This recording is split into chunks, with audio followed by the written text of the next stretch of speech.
செய்திகள் வாசிப்பது பாருக்குட்டி அம்மா. முக்கிய செய்திகள். இன்று கர்த்தராகிய இயேசுவின் இரட்சகர் தாவீதின் ஊரிலே உங்களுக்காக பிறந்திருக்கிறார். பிள்ளையின் துணிகளில் சுற்றி முன்னிலையில் கிடைத்திருக்க காண்பீர்கள். அந்த சிறுபாலனை காண விரும்பினால் ஆலயத்திற்கு வந்தால் காண முடியும் என செய்தியாளர்கள் கூறுகிறார்கள்.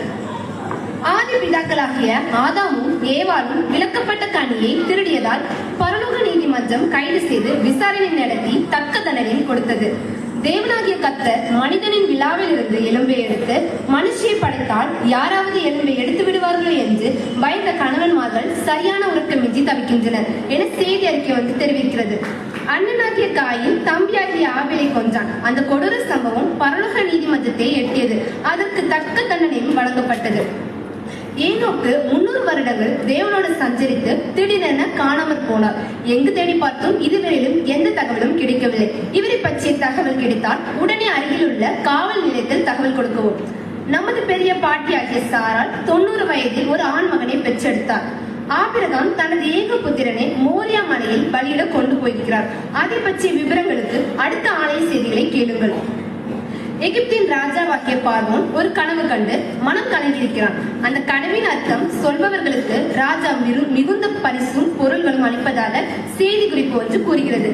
ராகேலின் தகப்பனாகிய லாபான் ராகேல் ஒரு சொருபத்தை திருடி தன் கணவனாகிய யாக்கோபின் வீட்டிற்கு கொண்டு சென்றதாக புகார் கொடுத்துள்ளார். சிம்சோன் 300 நரிகளை பிடித்து வாளோடு வாள் சேர்த்து கட்டி அதில் பந்தம் கொளுத்தி பெலிஸ்தியருடைய வயல்வெளியில் அனுப்பியதால் பல கோடி வயல்கள் எரிந்து சாம்பலாயின என பெலிஸ்தியர் புகார் செய்துள்ளனர். சிம்சோனை உயிருடனே அல்லது கொஞ்சு பிடிப்பவருக்கு அதிரடி படையினர் தேடுதல் வேட்டை நடத்தி வருகின்றனர். சிம்சோன் பற்றி தகவல் தருபவர்களுக்கு தலா 10 லட்சம் ரூபாய் பரிசளிப்பதோடு அவரது பெயரும் ரகசியமாய் வைக்கப்படும். நீங்கள் கேட்டுக்கொண்டிருப்பது விசுவாசவாணியில் வரும் செய்தி அறிக்கை.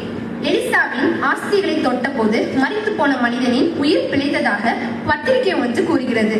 எரிகோ என்ற பட்டணத்தில் சகை என்ற ஒருவன் இருந்தான். அவன் ஒரு பெரிய காட்டத்தின் மரத்தில் ஏறி ராம் முழுவதும் இறங்காமல் இருப்பதாகவும் அவரை கீழே இறங்குவதில் காவல்படை முயன்று வருவதாகவும் செய்தி குறிப்பு ஒன்று கூறுகிறது. சோதம் குமாரா பட்டணங்களில் அக்கினி ஏற்பட்டதன் விளைவாக ஈடு செய்ய இயலாத தேசங்கள் ஏற்பட்டதாக செய்தி கிடைத்துள்ளது. இந்த அக்கினியிலிருந்து உயிர் பிழைக்க ஓடிய லோத்தின் மனைவி உப்பு தூணாக மாறி இருக்கிறார். யாராவது அதை காண விரும்பினால் சோதமில் சென்றால் காண முடியும். மீண்டும் தலைப்புச் செய்திகள்.